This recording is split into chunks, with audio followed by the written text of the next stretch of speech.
Hello नमस्कार साथियों, स्वागत है आप सभी का सीखने की इस श्रृंखला में। हम लोग सीख रहे थे गणित विषय जो क्लास 11th का है, वर्ग 11वां है, उसका अध्याय संख्या 16 जिसका नाम है प्रायिकता प्रोबेबिलिटी। तो आज जो हम लोग सीखने वाले हैं इसका भाग संख्या 9 सीखने वाले हैं। तो चलिए देखते हैं कि इसके पिछले भाग में हमने क्या क्या सीखा था।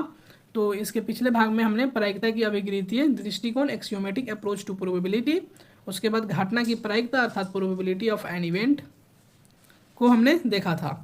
आज के इस भाग में हम लोग जो सीखने वाले हैं घटना ए या बी की प्रायिकता, उसके बाद घटना ए नहीं की प्रायिकता, उसके बाद उदाहरण संख्या 10 करेंगे। ठीक है, तो चलिए शुरू करते हैं। तो ये आपका एनसीईआरटी में इसे मेंशन है, वहीं से पेज लिया गया है। तो घटना ए या बी की प्रायिकता, probability of the event A और बी। आइए अब हम घटना ए या बी की प्रायिकता अर्थात घटना ए या बी का मतलब होता है ए यूनियन बी।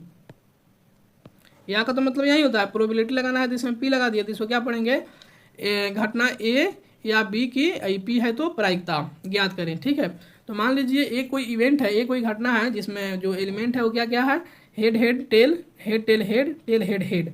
और जो एक दूसरी घटना है बी, वह क्या है, head tail head, tail head head, head head head. एक सिक्के को तीन उछालों के परीक्षण की दो घटनाएं हैं, 3 बार उछाले तो इसमें जो 2 घटनाएं हैं उसको हमने लिख दिया है, 3 घटनाएं लिखा हुआ है। ऐसे तो एक सिक्का को 3 बार उछालेंगे तो टोटल 8 घटनाएं बनेंगी, लेकिन 3 ही 3 लिखा गया है। अब हमें क्या निकालना है, ए यूनियन बी। सबसे पहले probability of A union B निकालने के लिए हमें तो ये ज्ञात होना चाहिए ना कि ए यूनियन बी क्या होगा।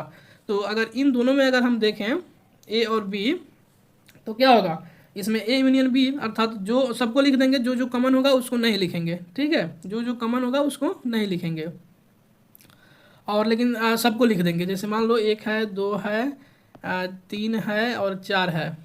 ये मान लो कोई घटना ए है और एक दूसरी घटना बी है जो क्या है, 2 है, 5 है, 6 है, 4 है।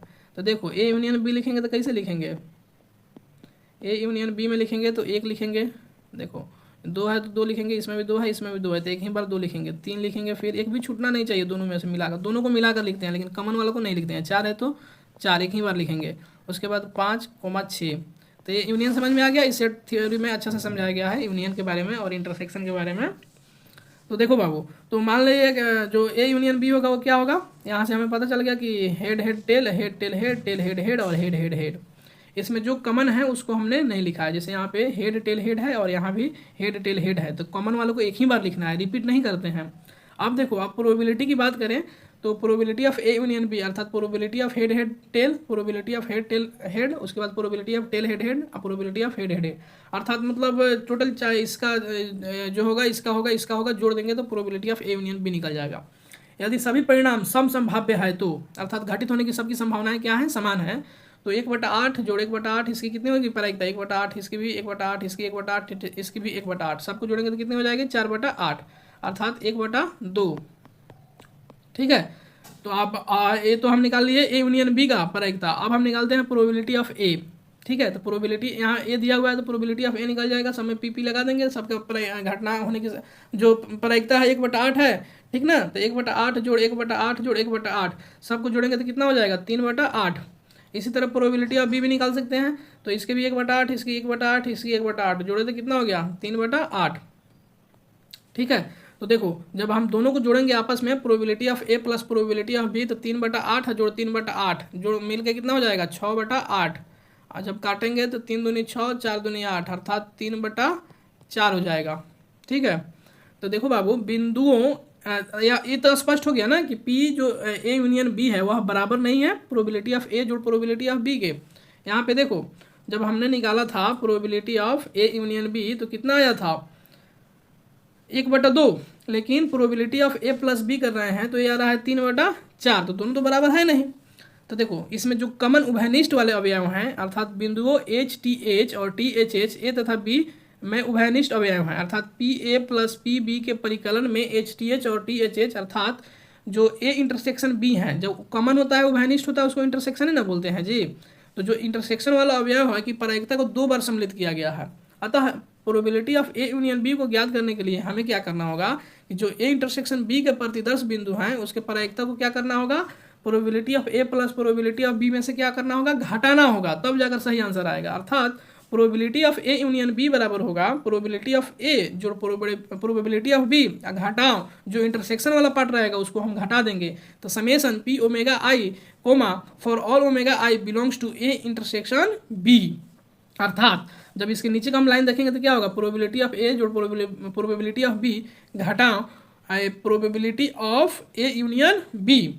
ठीक है, तो ए इंटरसेक्शन बी, यहाँ पे यूनियन नहीं होगा, एक टाइपिंग एरर है, तो यहाँ पे क्या आ जाएगा, इंटरसेक्शन आ जाएगा, ऐसे उल्टा यू। ठीक है, अतः पी ए यूनियन बी क्या हो जाएगा, प्रोबेबिलिटी ऑफ ए माने ए की प्रायिकता जोड़ बी की प्रायिकता और जो कॉमन एलिमेंट है उसकी भी प्रायिकता हम निकालेंगे। ठीक है, उसको क्या करेंगे, घटा देंगे। तो एक बहुत ही महत्वपूर्ण रिजल्ट है, आप इसे नोट डाउन कर लीजिए और अच्छे से समझ लीजिए कि ए यूनियन बी की जो प्रायिकता होगी वो होगी प्रायिकता ऑफ ए जोड़ प्रायिकता ऑफ बी घटाओ प्रायिकता ऑफ माने जो ए इंटरसेक्शन बी है उसकी प्रायिकता को क्या करेंगे, घटा लेंगे पी ए जोड़ पी बी से, तो हमारा क्या बन जाएगा, probability of A union B. ये समझे। अब हम बात करते हैं घटना ए नहीं की प्रायिकता, घटना ए नहीं की प्रायिकता, probability of event not a, probability of event not a. ठीक है, तो 1 से 10 तक अंकित पूर्णांकों वाले 10 पत्तों के डेक में से एक पाता निकालने के परीक्षण की घटना। अब हम 1 से 10 तक क्या किए, एक पत्ता पर लिख दिए, 1 से 1 2 3 4 5 6 7 8 9 10, और क्या किए, एक डेक में डाल दिया और उसमें से हम एक एक पत्ता निकालेंगे। ठीक है, और एक घटना हम ये कह रहे हैं कि इसको जिस पर सम संख्या आ रहा है। ठीक है, मैंने 2 4 6 8 10 को छोड़ दिए हैं, तो ये 2 4 6 8 आएगा तो उसको हम क्या बोलेंगे, घटना ए बोलेंगे। स्पष्टतया प्रति 10 समष्टि क्या बनेंगे, एस बराबर 1 से लेकर 10 तक, क्योंकि टोटल तो यही है ना, तो 1 2 3 से लेकर कहाँ तक जाएंगे बाबू, 10 तक जाएंगे। अब देखो यदि सभी परिणामों 1 से लेकर 10 को सम संभाव्य मान लें, अर्थात सभी की घटित होने की संभावना क्या है, समान है, तो प्रत्येक परिणाम की जो प्रायिकता क्या होगी, 1/10 होगी। 1 आने की संभावना 1/10, 2 आने की संभावना 1/10, 3 आने की संभावना 1/10, 3 की संख्या तो 1 है और टोटल 10 है तो 3/10, सिंपल। अब देखो अगर हम probability of A find out करें तो ए में कौन कौन सा एलिमेंट है, 2 4 6 8, 2 4 6 8, तो probability of 2, probability of 4, probability of 6, probability of 8, तो 2 के आने की संभावना कितनी है, 1/10, 1/10 लिख दिए। 4 के आने की संभावना 1/10, ये भी 1/10, ऐसे ही 6 के आने की संभावना 1/10, 8 के आने की संभावना 1/10, सबको क्या कर दिए, जोड़ दिए। जब सबको जोड़ेंगे तो आ जाएगा 4/10, और इसको जब हम 2 से काट देंगे तो हो जाएगा 2/5। अब देखो साथ ही घटना ए नहीं अर्थात इसमें अगर 2 4 6 8 है तो इसमें क्या क्या नहीं है, अर्थात 1 नहीं है, 3 नहीं है, 5 नहीं है, 7 नहीं है, 9 नहीं है, 10 नहीं है, अर्थात ए का हम क्या कर लेंगे, कंप्लीमेंट, अर्थात पूरे एस में से अगर ए को घटा लेंगे तो ए डैश निकल जाएगा, अर्थात ए नहीं निकल जाएगा। तो इसकी जब हम प्रायिकता की बात करें प्रोबेबिलिटी ऑफ ए नहीं, तो probability of 1 plus probability of 3 plus probability of 5 plus probability of 7 plus probability of 9 plus probability of 10, सबके प्रायिकता 1/10 है, तो 6 बार है तो 6 को 1/10 मतलब 6 इंटू 1/10 कर देंगे, या 1/10 को 6 बार जोड़ लेंगे। ठीक है, तो कितना आ जाएगा, ये हमारा आ जाएगा 6/10, ये कितना बार जोड़ना है, 6 टाइम्स, मैंने 6 बार। ठीक है, तो 6/10 अर्थात 3/5 के बराबर हो जाएगा। इस प्रकार जो प्रोबेबिलिटी ऑफ ए डैश है अर्थात ए नहीं है वो कितना हो जाएगा, 3/5, यहाँ से क्या आ गया 3/5।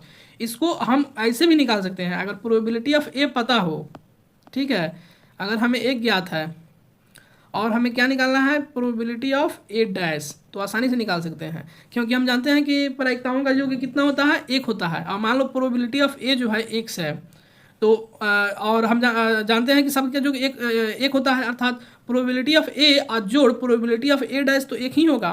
तो जब इसका वैल्यू x है तो इसका वैल्यू कितना हो जाएगा, 1 माइनस x, अर्थात 1 minus probability of P A, यही तो हुआ 1 माइनस प्रोबेबिलिटी ऑफ ए बराबर पी ए डैश।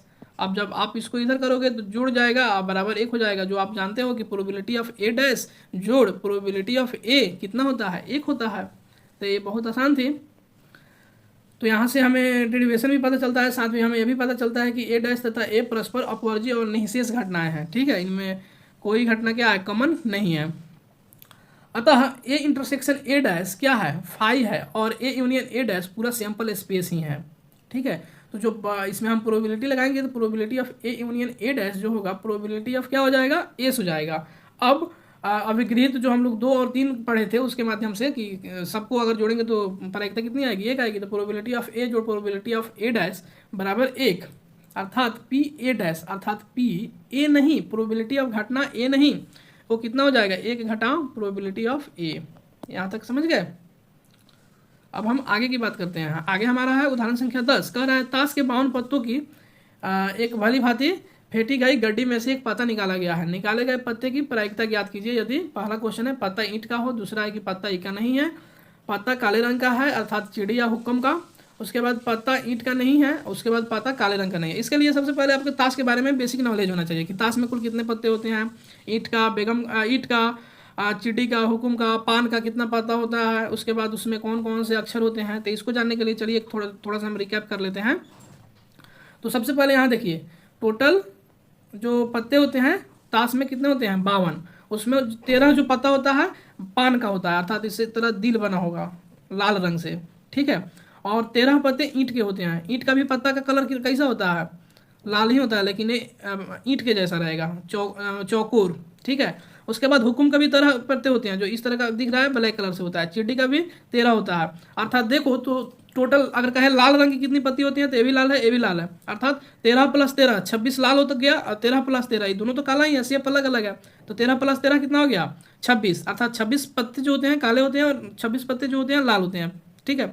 अब देखो जो पान के पत्ते होते हैं वो कितने होते हैं, 13 होते हैं। ईंट के पत्ते कितने होते हैं, 13 होते हैं। और हुक्म का भी पत्ता जो होता है 13 होता है। चिड़ी का भी पत्ता 13 होता है। अब 13 पत्ते कौन कौन होगा, एक का होगा, एक पान का, ठीक है, एक दुगी, ऐसे 2 से लेकर 10 तक ये पान के होंगे। उसके बाद गुलाम, बेगम और बादशाह, तो ये टोटल 13 हो गया। इसी तरह ईंट का भी होगा एका से लेकर और बादशाह तक। उसी तरह हुक्म भी होगा एका से लेकर बादशाह तक। चिड़ी भी होगा एका से लेकर बादशाह तक। अब देखो एका टोटल 4 होगा। उसी तरह जो जिस पर 2 लिखा हुआ रहता है उसके भी पत्ती टोटल 4 होंगे। 3 लिखा हुआ रहता है उसके भी पत्ती 4 होंगे। इसी तरह 1 से लेकर बादशाह तक सबके पत्ती 4-4 होंगे। वो कौन कौन होंगे, एक पत्ता होगा पान का, एक होगा ईंट का, और एक होगा हुक्म का, एक होगा चिड़ी का। तो ये था हमारा बेसिक नॉलेज ताश के बारे में। तो इतना हम लोग जान लिया। तो पहला प्रोबेबिलिटी है पत्ता ईंट का हो, ईंट का हो अर्थात ये हो, अर्थात ईंट के पत्ते की टोटल संख्या कितनी होती है, 13। कितनी होती है बाबू, 13। अभी यहाँ से हमने जाना ईंट के पत्तों की संख्या कितनी होती है, 13। तो जब 13 ईंट के पत्ते की संख्या है तो हम क्या करेंगे, टोटल संभावित परिणाम कितना है, 13, और टोटल पत्ते की संख्या 52। तो 1/4 क्या हो जाएगा हमारा सही आंसर। तो प्रायिकता जो होगी ईंट के पत्ते के निकालने की कितनी हो जाएगी, 1/4। अब कह रहा है मान लीजिए दूसरा सवाल क्या था हमारा कि पत्ता इक्का का नहीं हो। तो सबसे पहले हम इसकी प्रायिकता निकाल लेते हैं कि अगर इक्का की पत्ता होगी तो उसकी क्या प्रायिकता होगी। तो देखो ताश में इक्का के कुल कितने पत्ते होते हैं, 4 होते हैं, ठीक है। तो मान लिया कि निकाला गया पत्ता इक्का के हो, उसको हम बी से दर्शा रहे हैं, ठीक है। तो हम बी डैश निकालना चाह रहे हैं। तो सबसे पहले प्रोबेबिलिटी ऑफ बी निकाल लेंगे। तो टोटल इक्का कितना होता है, 4 गो, कितना पत्ता में, 52 गो में। तो ये हो गया प्रोबेबिलिटी ऑफ बी। आप कह रहा है नहीं, अब बी नहीं होना चाहिए, अर्थात निकाला गया पत्ता इक्का का नहीं होना चाहिए। तो 1 में से 4/52 घटा लेंगे, क्योंकि हम तो जानते हैं कि सबके जोड़ने पर 1 ही आएगा। तो 1 में से घटा लेंगे तो ये बी नहीं निकल जाएगा। यहाँ तक समझ में आया। तो ये क्या आ जाएगा, 12/13। उसी तरह हमारा आगे का जो तीसरा है, मान लीजिए घटना निकाला गया पत्ता काले रंग का है, को सी से दर्शाते हैं। तो काले रंग के टोटल कितने पत्ता, हुक्म और जो चिड़ी होता है वो काले होते हैं, 13 + 13, ठीक है। तो कितने हो गए टोटल 26। तो संभावित परिणाम कितना से आ सकता है, 26 में से टोटल कितना पत्ता, 52। तो 26/52 कर देंगे तो 1/2। इस प्रकार काले रंग के पत्ते का निकालने की जो प्रायिकता होगी कितनी होगी, 1/2। अब देखो जो चौथा क्वेश्चन है बोल रहा है कि हमने उपयुक्त एक में माना है कि घटना निकाला गया पत्ता ईंट का है। अब कह रहा है कि घटना, अब तीसरा सवाल ये है, चौथा सवाल ये है कि उसकी प्रायिकता निकालिए जिस जो निकाला गया पत्ता ईंट का नहीं है। तो हमें तो ये पता है कि ईंट आने की क्या संभावनाएं हैं। तो ईंट आने की क्या संभावनाएं थी, 1/4। अब नहीं है तो 1 में से घटा देंगे 1/4, तो ये कितनी आ जाएगी, 3/4। सिंपल है। मतलब आप सिंपल याद रखिए, घटना ए की प्रायिकता प्लस घटना ए नहीं की प्रायिकता जो होती है वह कितनी होती है, 1 होती है। तो जब एक इक्वेशन मिल गया हमें और इसके मदद से हम निकाल सकते हैं कोई एक ज्ञात हो तो। अब पांचवा है निकाला गया पत्ता काले रंग का नहीं है, ठीक है। निकाला गया पत्ता काले रंग से नहीं है, काले रंग के नहीं है, अर्थात तो ये लाल है। लाल टोटल कितने होते हैं बताओ बाबू, लाल तो टोटल 26 होते हैं। तो 26/52 कर देंगे तो निकल जाएगा, आ जाएगा 1/2। या ऐसे भी कर सकते हैं, काले रंग का भी हमने निकाला था तो सी डैश निकाल देंगे, ठीक है। तो काले रंग का कितना आया था अभी हमारा, 1/2। काले रंग का जब हमने प्रोबेबिलिटी निकाला था, प्रोबेबिलिटी ऑफ ब्लैक कलर, उसको हम सी से दर्शा रहे हैं, तो कितना आता है 1/2। तो पी सी डैश कितना हो जाएगा, 1 में से 1/2 घटा लेंगे ना, तो जो हमारा जवाब आएगा कितना आ जाएगा, 1/2 ही आएगा। तो ये हमने समझ लिया। तो अगले भाग में हम लोग जो सीखेंगे वो सीखेंगे उदाहरण संख्या 11 से 13 तक, और प्रश्नावली 16.3 के भी कुछ प्रश्न करने वाले हैं। आपका बहुत बहुत धन्यवाद, मिलते हैं अगले भाग में। जय हिंद।